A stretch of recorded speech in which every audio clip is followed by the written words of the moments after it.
Hello, ladies and gentlemen, and welcome to day 19 of the Wisdom Challenge. Yes, this video is coming out late. I'm sorry, but your girl had some real life stuff I had to deal with, and I didn't expect it to be so difficult to make sure I film every day for 31 days, but here we are. I'm keeping it real. I don't like to make videos when I can't give you guys like my full attention and my full effort, so we're here now. Anyways, if you guys don't know what this is all about, check out my first couple of videos. I got a wisdom challenge playlist. We're seeking wisdom over knowledge in 2023 and beyond. And today we are delving into Proverbs 19 from the Passion Translation. Before we get into this, there's only one last thing we have to do. Other than you subscribing if you feel the vibe and you want to join the tribe, and that is we invite the Holy Spirit to reveal the wisdom of the Lord from the knowledge of God in the word, in the holy scriptures. So let's get straight into this, guys, because I don't want to waste your time, because I already wasted your time by not doing this on time. Let's get it, and let's go. It says from Proverbs 19 verse 1, it's better to be honest even if it leads to poverty than to live as a dishonest fool. The best way to live is with revelation knowledge, for without it you'll grow impatient and run right into error. There are some people who ruin their own lives and then blame it all on God. We've spoken about this quite a lot, guys, how ultimately all of our ruin, it comes down to what we choose to do a lot of the time. Now, I also want to add in here very quickly that Jesus died on the cross so that we don't have to bear the weight of our own sins. So, as far as this wisdom thing, you got to look at this like wisdom is as true as the wisdom that you have in the moment. God always understands that sometimes we do things, sometimes we make mistakes, and we didn't know that we would make them. We didn't know it was a mistake. We didn't know better. He's a good father in the sense that he'll forgive us and he'll help us in those situations. But I believe this is more talking about when the truth, the wisdom has been set before you and you choose to ignore it anyway, type of thing. Verse 4, being wealthy means having lots of friends, but the poor can't keep the ones they have. Perjury won't go unpunished, and liars will get all they deserve. Everyone wants to be close to the rich and famous, but a generous person has all the friends he wants. When a man is poor, even his family has no use for him. How much more will his friends avoid him?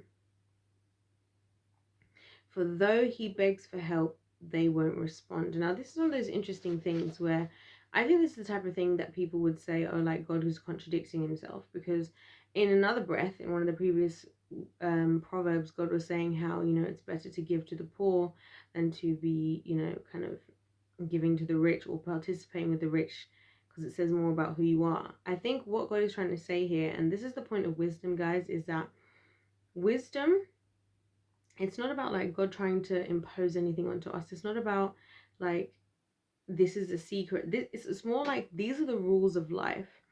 And this is what I realized about the Bible. I realized that the Bible isn't a book that tells you about morals and values. It's a book that tells you the literal laws of life, like what will happen to you as a result of something else. That's what it actually is. It's literally, that's why it's the truth. It's the truth because it tells you, if you do this, if you're like this is the result. It's not that God is punishing you, it's that that's how the world will treat you. We've been talking on my channel recently about Andrew Tate, and a lot of people have been coming in the comments right now. I've even lost subscribers. Typical, I lose subscribers. It's literally the hardest thing for me to gain subscribers on YouTube because I talk so much freaking truth. It's so annoying, by the way, guys, how annoying it is for me to actually gain subscribers, for goodness sake.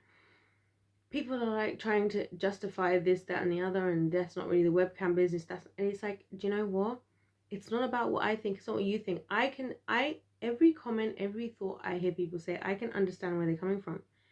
The fact is, the universe operates how it does.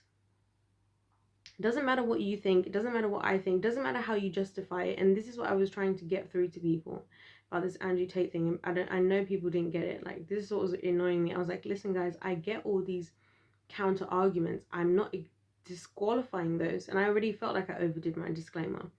My point is that this is the system we're in. If we're going to talk about the real life matrix, your ways of understanding something, those don't matter. Like, it's not about what people meant, or it's about what can be held against you and how the world works, how the system, how the matrix works. And that's why I'm saying here that God is trying to say that in general, it is better to give to the poor, because that is something that says something about your heart and is going to give an incentive for God to work through you. But at the same time, he's also telling you that if you're, what does it say? Everyone wants to be close to the rich and famous, but a generous person has all the friends he wants. When a man is poor, even his family has no use for him. How much more will his friends avoid him? He's just telling you how it is. He's not telling you what's good or what's bad. He's telling you what it is.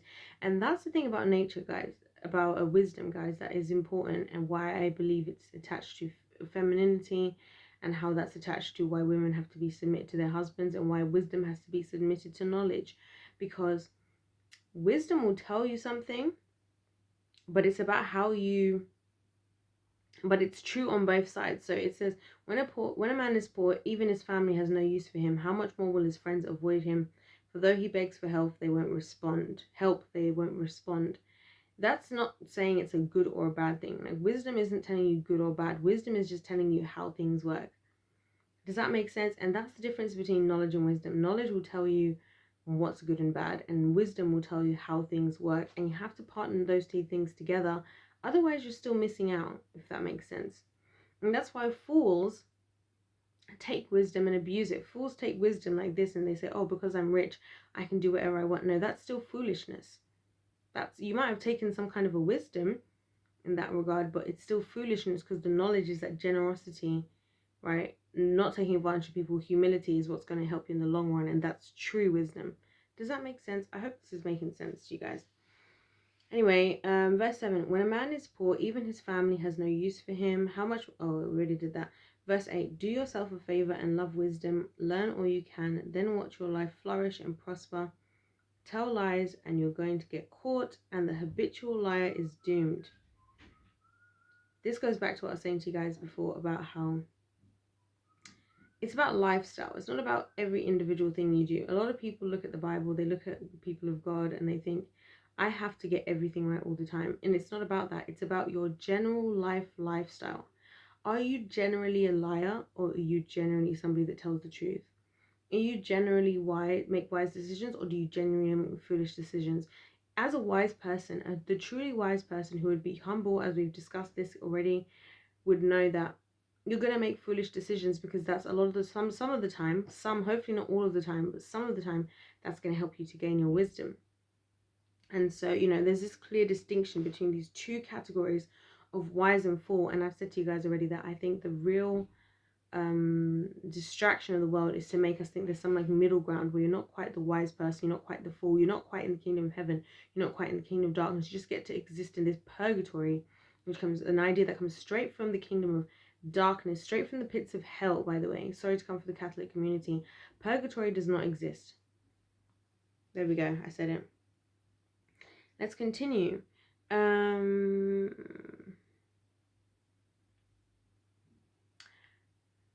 Verse 10, it doesn't seem right when you see a fool living in the lap of luxury, or a prideful servant ruling over princes. An understanding person demonstrates patience, for mercy means holding your tongue when you are insulted. Be quick to forgive and forget, for you are virtuous when you overlook an offense. I just want to quickly say that the reason why I believe God tells us to be quick to forgive and forget is because who are you to actually judge anybody else? This is the thing about unforgiveness, guys. And unforgiveness, I believe, has a chokehold on so many people, and it's actually the thing that's stopping them from experiencing God in their lives, especially a lot of Christians. If you're an imperfect person, if you have been a quote-unquote bad person or villain in other people's lives, what gives you the right to hold a grudge?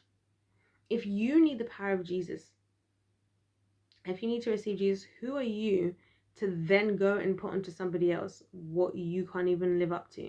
And just because it's not something you would do, I believe we're all susceptible to different things. And that's why I believe God says, like, we will be judged as we judge. How we treat people is how God will treat us, right? Because he's saying, don't judge somebody else just because they're a murderer, because you think you would never kill somebody.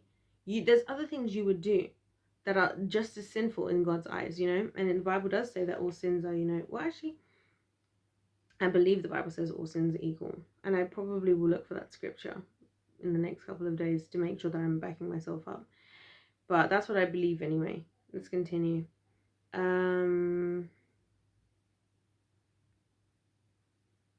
Verse 12, the rage of a king is like the roar of a lion, but his sweet favor is like a gentle, refreshing rain. This is again going back to what I was saying to you guys before about how like the higher position of power you have and slash influence slash fame, the more whatever tiny thing you do has an impact on a lot of people. And that's why I believe that Satan loves to rise people up to these high positions super out of season, super when they're not ready, because it's going to cause mass destruction. And God does the exact opposite of like, I'm going to make you wait longer than you want to, longer than you think you had to, because I'm not going to be the one to have put you in that position and sign my signature for you to destroy everything. You know what I'm saying? At that level of power, because of how much power and influence you're going to have. Verse 13, a rebellious son breaks a father's heart, and a nagging wife can drive you crazy. I just want to very quickly say this, and this is all I'm going to say about this. This only refers to nagging. A rebellious son refers to if you're actually a good mother and a good father. And a nagging wife actually refers to if you're a good husband. Because a lot of people will listen to this type of stuff and feel like encouraged and like backed up and like justified, like, oh yeah, this is what I'm dealing with. Just know that God knows the truth. You can tell everybody, you can convince the whole entire world, God is the one who really truly knows. I just want to say that because I know there's more people who need to hear what I just said than people who need to the opposite. Everybody likes to think parents are perfect. Everybody likes to think that all husbands are perfect. And I'm not saying that they are at all. And I'm not saying that they're not. There's many incredible parents and many incredible husbands and wives. I'm just saying this because we as humans have this tendency to assume everybody, that the norm is the best thing. And I actually personally believe the norm is the worst thing. That's my personal opinion. If you disagree, let me know your thoughts in the comments. If you agree, let me know your thoughts in the comments. Verse 14, you can inherit the houses and land from your parents, but a good wife only comes as a gracious gift from God. Go ahead, be lazy and passive, but you'll grow hungry if you live that way. Honor God's holy instructions and life will go well for you, but if you despise his ways and choose your own plans, you will die. Again, it's not like a punishment, it's a truth. It's a law of life. When we follow our own ways, we don't know what's coming next. We don't know what's happening, and we lead ourselves to our own destruction. It's not that God decided to make us destruction. It's just that God leaving us to our own ways is always what causes destruction. It's not God cause. That's why when people say, why would God send people to hell? He doesn't send people to hell. We send ourselves to hell by taking God out of the picture. He just says, you go and see how this works on your own, and you end up sending yourself there. It's not him sending you. You sent yourself. That's what people don't want to hear because they don't want to be held accountable. Where are we? Verse 17. Every time you give to the poor, you make a loan to the Lord. Don't worry, you'll be repaid in full for all you've done. Don't be afraid to discipline your children while they're still young enough to learn. I'm not going to go into the whole, long explanation I gave in the previous video, but I've said before that I think a lot of parents today have just completely abandoned their position as parents. They're allowing schools, social media, the world to influence their children, then standing there like, oh, I don't know what's happening. I don't know how my child ended up like this. I can say this, guys, because I've worked with hundreds of children of all ages. And it's so easy for parents to always want to be given the like, oh my gosh, I'm trying so hard, I'm trying to be perfect. Listen, oftentimes the parents who are giving themselves the hardest time are the best parents. That's what I've noticed. The parents who are giving themselves the hardest time are always the best parents, and the parents who are making all the excuses are always the worst parents. I'll say that plainly. That's what I made it as an observation, because you hear the parents, it will always be the parents who say, I'm trying so hard, like, it's so hard, I'm trying to do everything for him, and their children will be incredible, they'll be doing their best, they'll be doing way better than the parent thinks, right? And by the way, I've taught in recreational, non-recreational, I've taught maths, science, I've taught maths, chemistry, dance, drama, music, religious education, you name it, other subjects, right? And then it will always be the parent who's like so prideful, like, oh, well, it can't be me, can't be anything going on at home. I've done everything I ever could do. Their children are always the worst. Their children are always the kingpins. Their children are always the ringleaders. It's always the parents who have done everything, who have every excuse in the book for why they are not nothing to do with it. Their children are always the worst problem. I'll just say that and we'll leave that there. And by the way, I think all children are a blessing. So even if their children is more difficult, I don't look at them as like a problem. I look at them still as a blessing, and I feel bad for them that they've been given such horrible parents who would rather put the blame on a child that they selfishly opened their legs or entered into somebody else's legs to give birth to, and then blame as opposed to taking accountability. I don't respect it. I feel sorry for the children. That's what I'll say. And I'll say it because I don't care. I really don't care anymore. Right, let's continue. Verse 19, a hot-tempered man has to pay the price for his anger. If you bail him out once, you'll do it 12 times. Listen well to the wise counsel and be willing to learn from correction. Again, classic thing that's being attached to wisdom is the ability to be corrected, the ability to be taught and have humility. So that by the end of your life, you'll be known for your wisdom. That's my literal goal in life. I want to be this wise grandma that like everybody comes to. My children want to ask me questions. My adult children, because I'm actually wise enough and loving enough that they actually want to talk to me because, right, I'm going to get into that actually in this video. A person may have many ideas concerning God's plan for his life, but only the designs of God's purpose will succeed in the end. I believe that's God basically saying that you can have all these plans you want, but he already built you and he built this world for a certain path of success to exist for you. So it's either that you follow that path or you don't. And like, it's almost not even to do with him, although it actually is. You know what I mean? It's up to you at the end of the day. Verse 22. A man is charming when he displays tender mercies to others, and a lover of God who is poor and promises nothing is better than a rich liar who never keeps his promises. Oh, promises are such a big thing to the Lord, guys, because promises attaches itself to covenant. Covenant is an agreement. And listen something, guys. I've talked about this in my contract playlist. Check out my contract playlist. I haven't talked about it like I'm talking about this now because I wasn't really getting super biblical about it, but I talked about it in another way, which might be helpful. The spiritual world, both the kingdom of heaven and the kingdom of darkness, will honor your covenantal agreements, the agreements you make on earth. If you choose to be in a relationship with somebody, even if that person is not for you, God will honor that because he's like, you made that decision. The Bible in the book of Genesis, in the beginning of the Bible, says he gave us dominion on earth and he told us to be fruitful, multiply and subdue the earth. He gave us the power. He gave us the free will. So when the kingdom of heaven and darkness will respond to what you choose to do, what you choose to make a covenantal agreement with. And again, it's another way that you can't really blame God because he's just allowing you to do what you want to do. And he's also trying to offer you at the exact same time, well, I'm trying to guide what you should do. So at the end of the day, if you want to do the right thing, then trust me. If you don't, then don't be upset at me when you choose what you thought was right and it was wrong. You know what I mean? Anyway. Verse 22, a man is charming when he displays tender mercies to others, and a lover of God who is poor and promises nothing is better than a rich liar who never keeps his promises. That's why I believe he's talking about promises here, because it's like, it's better you don't make promises, because those promises you'll be held accountable to even when you don't think you are, even when you've forgotten that you made them. Verse 23, when you live a life of abandoned love, surrendered before the awe of God, here's what you'll experience: abundant life, continual protection, and complete satisfaction. There are some who pretend they're hurt, deadbeats who won't even work to feed themselves. That's crazy. I know people like that for sure, and men even like that. Deadbeats who won't even work to feed themselves. What kind of a human being are you? What kind of a man is that? Verse 25, if you punish the insolent who don't know any better, they will learn not to mock. But if you correct a wise man, he will grow even wiser.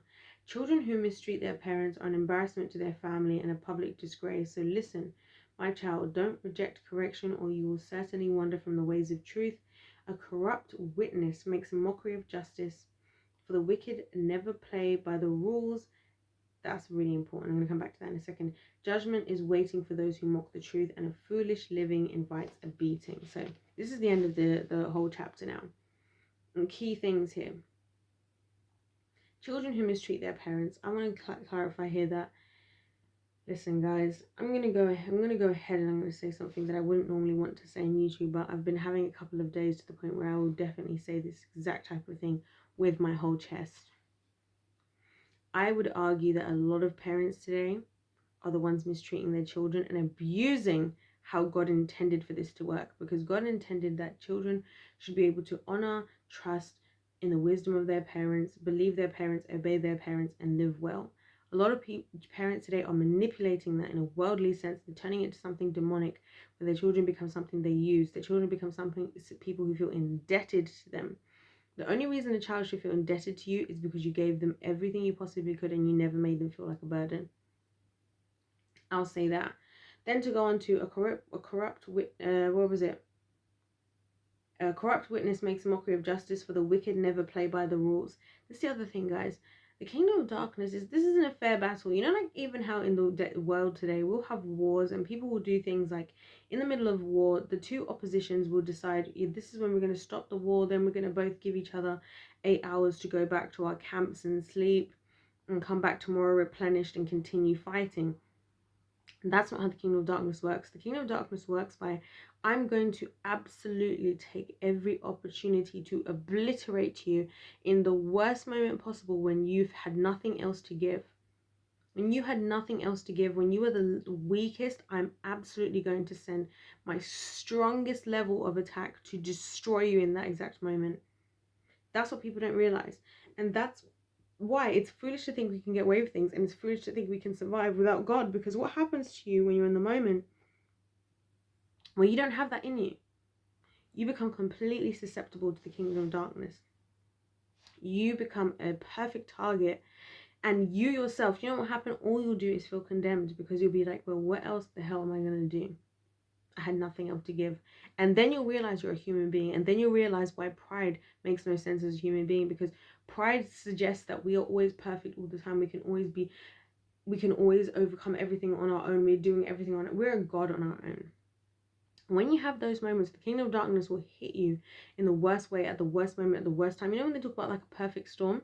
When you get hit with a perfect storm, you have to realize in that moment that you are just another fool who thought that you were on the level of God.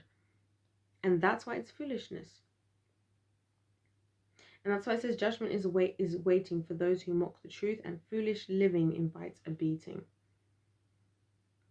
God will always have the last laugh. And that's all I'll leave it at for today, guys. I'm so sorry this video came out late, although I am happy I waited this long to actually put it out, because I wanted to give you guys something that I felt I was purely engaged in without everything else that was happening. God bless every single one of you guys watching. If you enjoyed this, don't forget to hit that subscribe. If you're feeling the vibe and you want to join the tribe, let me know any of your thoughts, guys. I don't care what you thought. I don't care if you think I'm crazy. Write it in the comment section. Hit the like button, because if life's a game, let's play to win. God bless every single one of you guys, and I'll see you in my next one. Goodbye.